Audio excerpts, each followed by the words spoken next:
guys, this is Dan Book Nook Noggin, and I'm here to talk about Dune Messiah and Children of Dune. And of course, I'm going to do this review as a 2-in-1 just because I have the Sci-Fi Book Club edition that is the combined books.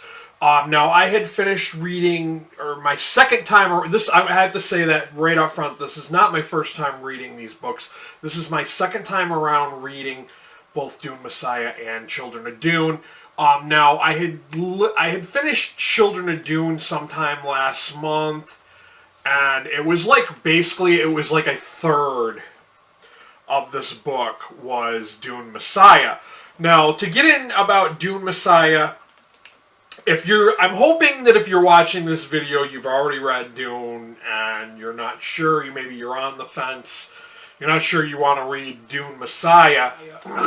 If you notice there's like a time jump at the end or the middle second part of Dune, there's also like another time jump when it comes to Dune Messiah. It jumps forward until Paul is in his 30s and he has a young child who is Leto II, and then, things happen, but mostly what Dune Messiah is about, and I feel like this is where a lot of people get lost on reading Dune Messiah, because I've heard a few people say that they thought Dune Messiah was kind of complicated in some sense. They thought it was a bit too much with all the political stuff going on in the background of the story. But really, the whole idea behind Dune Messiah is that we got this guy, Paul Atreides. He's the emperor of the known universe, and basically he's like a figurehead. The Fremen, basically, they kind of launched this jihad across the worlds, and they do all these, like, massacres in Paul Atreides' Muad'Dib, in Muad'Dib's name, and he's just kind of sitting back, just kind of watching it all go down, because he's got prescience, which is future sense, and he can see the future, and he knows things are going to happen, and they even mention at one point that it was worse than the Holocaust on Earth, during World War II, and just like talking about the massacres that happen on these worlds in Muad'Dib's name. And basically, Paul Atreides is just kind of trying to come to grips with the fact that he's the Emperor, and he wanted to be the Emperor because he's trying to set humanity on what's called the Golden Path. And the Golden Path is supposed to lead humanity to their golden age, where everything's supposed to be great, fabulous, utopia. And things kind of don't go that way because he's letting the Fremen kind of do their thing, and they're turning Dune into a green world. So, like, even in Dune Messiah, the changing of the Arrakis is already happening. And then, things happen, and I don't want to spoil it. I don't want to spoil what happens to Paul at the end of the book. But, you're going to have to read it to find out what happens to him. And then we go into, and before we start talking about Children of Dune, I gave Dune Messiah a 4 out of 5 star rating. I thought it was good, it was great, but it wasn't just as good as the first Dune book. Like I said, it kind of feels very rushed at times, like it kind of rushes its way on, through the events. Now, before we talk about Children of Dune, if you have not read Dune Messiah, and you don't know what happened at the end of Dune Messiah, this is where you're going to want to stop this video, go read Dune Messiah before we finish talking about the rest of this book, which is Children of Dune. Okay, now that we've gotten that out of the way, so you're not spoiled if you have not read the second book in the series, Dune Messiah. Children of Dune, this picks up where the ending of Dune Messiah, and we have the two twins, Leto and Ganima, or Ganima, I've heard her name pronounced different ways. But the two twins, they're the rulers, the new rulers of the universe. But Alia, who is Paul's sister, is kind of the leader until they're of age, and she's undergoing her own things because I don't know. I'm trying to remember if they mentioned that she was an abomination. I think they did hint at her being an abomination because her preborn exposure to melange while she was in utero.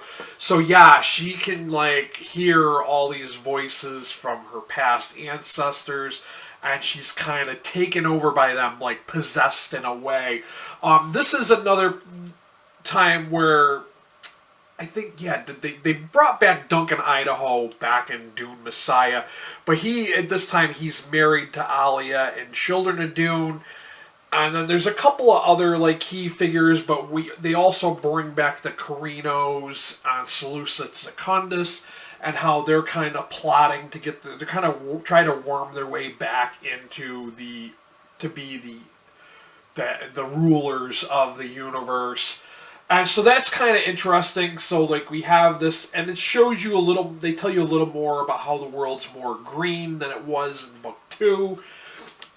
But mostly it's about the fact that this guy named the Preacher comes along, and he's trying to, like, warn people, you know, we can't let Dune become too, like, can't lose the desert, because if you lose the desert, you're going to lose the worms. A lot of people aren't thinking about this stuff. But one of the things that I admire about Frank Herbert's writing, and it really makes you think about this kind of thing, is that Frank Herbert is kind of trying to point out to the reader that humanity tries to control the environment of a world and tries to control climates when they should be trying to work in harmony with a world's climate instead of trying to change it and make it, you know, bend to their will. I think that Frank Herbert really brilliantly kind of, you know, tells that in these 2 books by the events that unfold.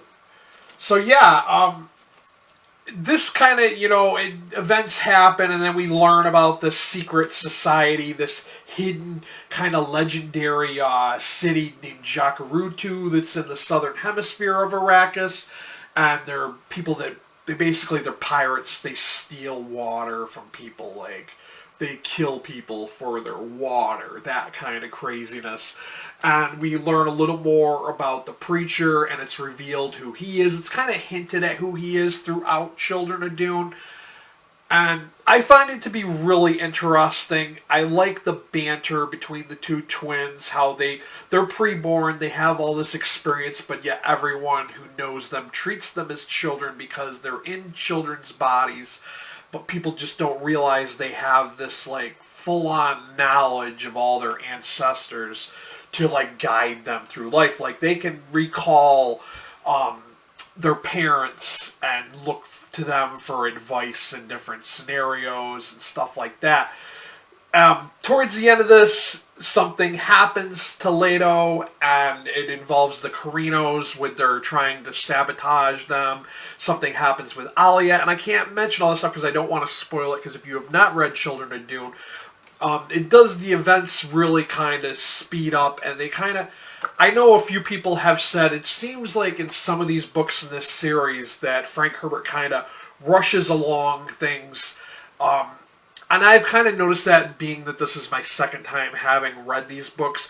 I really saw that, because the first time around I didn't really pay attention. I was just so immersed in it, and I was just so excited to read it. But now the second time around, I really do notice that, you know, Frank did kind of rush things along.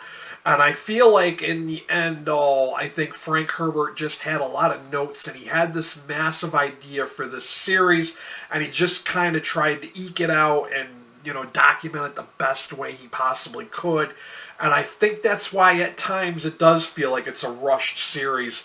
And I can totally relate and understand that that's how his son found the notes in order to make the prequels, because it all kind of makes sense when you read these and you see that, yeah, at times the story does seem to be rushed along.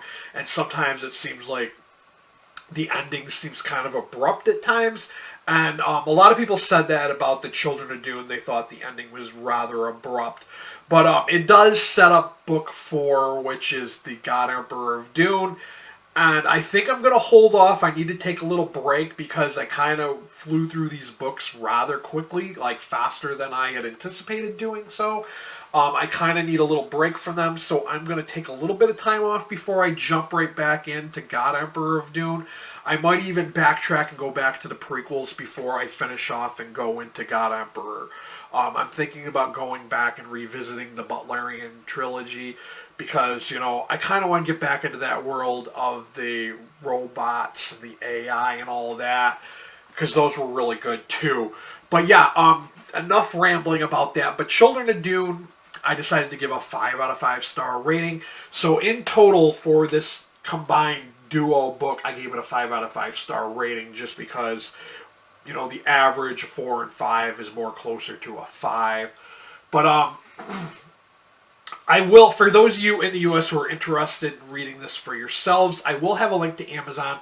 I don't know if I can really find a double book like this one. If I can, I will link that one. If not, I will link the 2 separate books by themselves. If you got something from watching this video, by all means help support my channel by buying me a coffee or 2, and I will have the link to that down below. If you cannot do either one of those, the best thing you can do right now is you can help subscribe and you can hit that notification bell so you're well aware of when I upload again. I'm really, really close to reaching 1,000 subscribers. I think I need like 7 more subscribers at the time of filming this. So yeah, really damn close to hitting 1,000. But that's all I got for you guys. Stay tuned for more Dune books. I'm going to revisit all the books in the series that I've read so far. It's just going to take me a little bit of time. I do feel like I'm kind of burnt out and I need a break after reading this one. So it's going to be a little while before I pick up another Dune book. So yeah, stay tuned for more. Till next time, stay healthy and be good to each other.